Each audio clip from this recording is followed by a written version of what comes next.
Guys, welcome to Clockwork, down to Noodles for another breakdown of the Apothecary Diaries, episode number 6. Welcome back to the show, guys. Just before we begin, I am suffering right now. I have had sickness all week. This is my third video in a row, so if I do sound scratchy or a little bit weird, it's because I haven't fully recovered and I am suffering with some kind of cold. You have to bear with me if the video is a little bit different or I sound different. I definitely have noticed it whilst I'm editing these videos. I do sound slightly different, so bear with me. Thank you so much for tuning in. I hope you guys are doing well. I am welcoming you back to one of our favourite shows. We are approaching my midway review on my channel. I tend to do a midway review where I'll crown top 3 OPs, EDs, current stunning animes halfway through the season, just to show you where I'm sitting right now with the shows. Be sure to check that out. That goes out on Tuesday, aka tomorrow for you guys. See if the Apothecary Diaries managed to score any mentions on any of those 3 lists. So thank you so much for your continued support. Also, just please,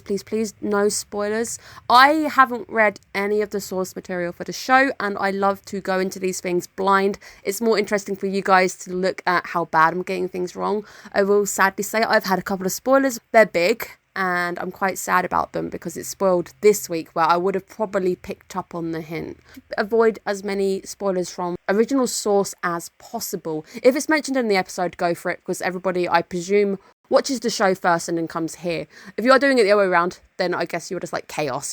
I guess that's the house rules, just we don't spoil Becca's viewing experiences, because I love to go into these things without knowing what's going to happen. I think that's part of the magic with these shows. Thank you guys so much. Today's question is simply just going to be an interesting one. Have you guys taken any really cool holidays this year? I've only had 2 this year, and both of them were kind of meh. So I went to Hamburg in March for my birthday. It was okay, but it just wasn't what I was thinking it was going to be. I apparently like Bavaria more than I do Northern Germany. Sorry, Germany. And my second one was Madrid, which it was kind of a working holiday. So I didn't really take many holidays this year, but maybe you guys did. Let me know what holidays you've taken down below in the comments, and let's get straight to it because there's too much to talk about. The first little bit which was cool to me was the different colour schemes in the concubine pavilions. We are in, I think her name is Lishua, the younger concubine. We were in her palace, and you could see all those really nice details down to the wooden panels. The details in this show is just insane. Perfection in the show is just remarkable. Really, the struggle is real, because we go into the world of seeing why people would be picky with their food. Obviously, in the case of the young concubine, it's because she's actually got intolerances and she comes out in rashes. So it's a little bit different, but you can understand why many of these people would be struggling with food, because everyone's trying to poison each other. We've seen so many accounts of poison in the court. It would probably put me off as well. Even if I had a food taster, I'd probably be like, well, have I upset the food taster recently? Have I been nice to her? Is she lying? That would also always be constantly plaguing the back of my mind. But we definitely get to see more darker sides of the court. I was trying to avoid talking about this topic because I don't feel great about it, and we're going into family trees. I kind of had to talk about it. Youngness of the concubine. We do get a nice look at the Emperor Dowager this week, and that is when we learn that the Emperor actually has a brother who is currently too sick to attend, which is where I would have gone, that's really sus. Now, I was going to think that the ladies in waiting for Liua would actually have been a bit nicer because of what Maomao did for their empress, and the fact that they even go out to call her ugly as well. They don't actually see that she's standing there. To me, she still looks like Maomao. She still looks recognisable, so I don't think she's changed that much. For them to just go, oh, there's a lady in waiting here we don't recognise. Let's just continue to slag off the person who saved our mistress. It just seems like a really weird choice to do that, especially in public as well. We do have a look at the family tree. 9, guys. 9 is a kid. 9 is somebody who deserves to be out enjoying their lives, and that is the bottom line, and I'm drawing it and leaving it there. I just don't want to say any more because I'm too sick to be making myself sad. It's a sad topic. We do see the hairpins this week, and I think somebody also spoiled this one because when I mentioned it, she definitely only had 1, and now she has like 3 or 4. Be careful on the spoilers, guys. Hairpins and people taking different hairpins. I personally would still feel really odd taking a hairpin from a stranger, but it seems it's a bit more innocent with the giving of a hairpin. So we definitely get one from Liua. She's definitely in debt to Maomao, so I could see that being a thank you, or here's my token, give this to you on my behalf and you've got my mark kind of things. It's definitely a nice one. I don't know who the guy was with the third one. I can't remember him. I feel like he's really important. He's also the one who looks over, and that's when you see perhaps the beautifulest picture of Maomao ever. It's that guy. I feel like I've seen him from somewhere, but my brain is really scrambled at the moment because I'm taking painkillers and everything. But I do still want to say Liuwa is one of the most beautifulest concubines. She's absolutely gorgeous. I love the headset and the headdress. I guess if I was to do 2 cosplays, because I still am holding out that we're going to see a really beautiful Maomao at some point, and that's going to be my cosplay, I wouldn't mind doing Liuwa. She's really beautiful. I love blue. I also think that her colour scheme is absolutely gorgeous. Whoever's designed this show, it looks amazing. So absolute kudos to you. She looks amazing. Perhaps my favourite look as well. And I also love the fact that our girl gets more and more decorated this week, and she's got one in each of the buns, and then eventually she puts it into her belt. But they are absolutely gorgeous, and I think she is a very beautiful character, despite her, as she says, being of a lower birth. She looks gorgeous. Now, our certain boy is absent this week. I did like this week a bit more of the world building. So let's talk about world building in the courthouse now. All of the eunuchs, all of the men are arranged in a certain sitting position, depending on where they stand in the court, showing off their rankings. It's stuff like this that I really do give kudos to. There's a lot of shows out there who would gloss over this type thing, but the fact that we get a lowdown on why people are sat where they are, really do appreciate it. And you can see that the guy who attends Jinshi is sat slightly higher than the other guy, so maybe it comes down to age. But Maomao does state that the guy who gave her the hairpin looks pretty young, but he's sat in a position which would still be very impressive. I do hope at some point that they are going to dive into what people can do to improve their status, whether it's just you're born to a high ranking official, therefore you get a higher seat or something. I am going to be very interested to see if we deep dive, and because there's so many episodes of this show, I am fully expecting us to get a nice little deep dive at some point. I'm very excited. This show is tickling all of my fancies and I love it. Really, really rough. So we do get a look at the young concubine. And I don't want to butcher these things, guys. I'm not going to butcher this. So the young concubine we see really struggling.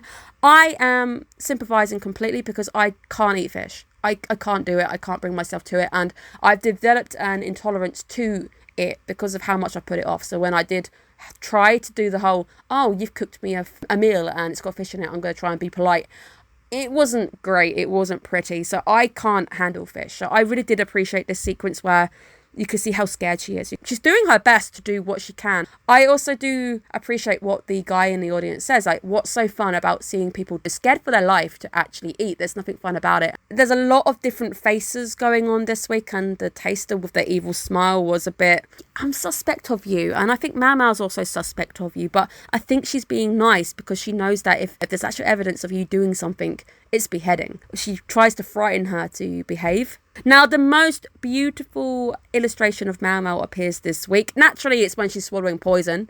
This girl, what the hell? Absolutely beautiful because obviously she's truly in her element. There's a lot of foreshadowing.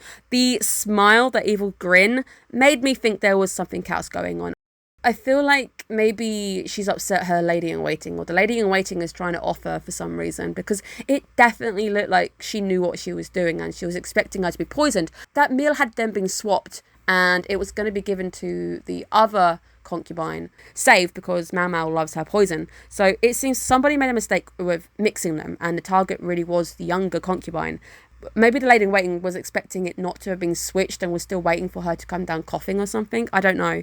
There's a lot going on and we don't have enough evidence. So in a court of law, I'm just going to say nothing because I don't quite know what it is I've seen. I've just got an inkling of what I think I've experienced. But it does still seem really odd that people would risk poisoning somebody at a big event like this because it's huge, it's public, there's a lot of people going around. Obviously, as soon as the poison is detected and Maomao says that's poison, everybody's swarming all over the scene. It's going to be narrowed down to who handled this, who handled that. It feels really, really gutsy to attempt to do it at this kind of event. Jinshi comes back and enters the tent at a rather sus location in front of our empty table where the prince should have been. The garden party is pretty much over. Maomao has some very freaky desires. The fact that she's getting excited over convulsing and then perhaps dying. This is a weird fetish that I just don't understand Maomao. She's certainly a unique character. She's very fun. She's very odd. Stuff like this would often be something that other anime shows would try to avoid in their MCs, but we're going all the weird with this show, and I love her for it. I think she's absolutely fantastic, and I love the fact as well that as he's dragging her along to go see a doctor, she's like, hey, can I have the rest of it? And it's like, oh my god, why? And also, who double checks for poison when somebody's already declared there's poison there? The guy who ends up getting poisoned, that's kind of on you, because we've already established that the food taster test is one of the most feared in the courts. You leave those guys to do what they do. You should perhaps not go and double check something, because it's probably better to go, okay, there's poison here, we'll get rid of it and have another dish. Who gave Jinshi a pin? And this is one that he's clearly accepted and put on display. I can imagine a guy like him would have a million different pins given to him because he is the fan favourite in the courts. The fact that he's actually chosen to display one is very interesting. So I'd like to know who's got Jinshi, at least in their protection. Maybe it's his mother, if the mother's still alive. So the last section where we have the lady in waiting and Lisua called in allergies, and the fact that they don't actually recognise allergies, because to Jinshi it seems to be a very weird concept. The fact that there's things that people cannot eat, and as I said, I can't go near nuts and I cannot go near fish. It's a fun one. For our girl Maomao, she can't go near buckwheat, and she says it's very different from being poisoned. It's actually a sensation of not being able to breathe or anything, which I could imagine would also be an effect of certain poisons. I definitely think the lady in waiting tried to off her mistress. She just doesn't have enough evidence. Maomao picked up on something, and obviously she says, I wish I'd never seen that, with the smile when it came to her face. Bit weird as well that she had that face in public, because those men in the audience were definitely scrutinising their faces, and they were looking at Maomao. They were within the area to maybe pick up a face like that. Somebody definitely internally is trying to off somebody.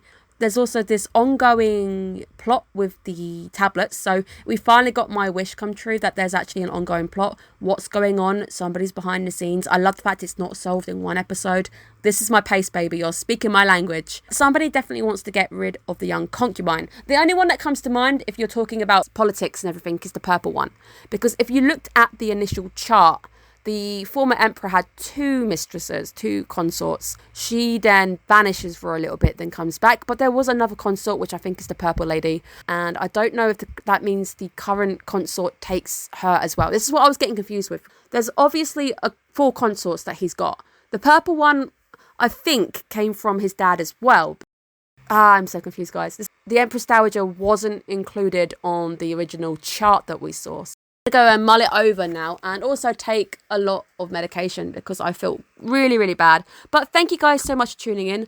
This week's episode was amazing. There's lots of stuff going on in the plot. The show sounds amazing. The show looks amazing. The details, the lore building, the world building, it's all there. It's all the makings of a great anime. It's no wonder that I'm really enjoying the show, and it's definitely firmly moving up my rankings. So you guys will have to see how far up the rankings it's gone on Tuesday when I have released my mid-season review. Thank you guys so much, and make sure down below you tell me if you've been on any fun holidays this year. Have a great day, guys. Bye bye. Take care.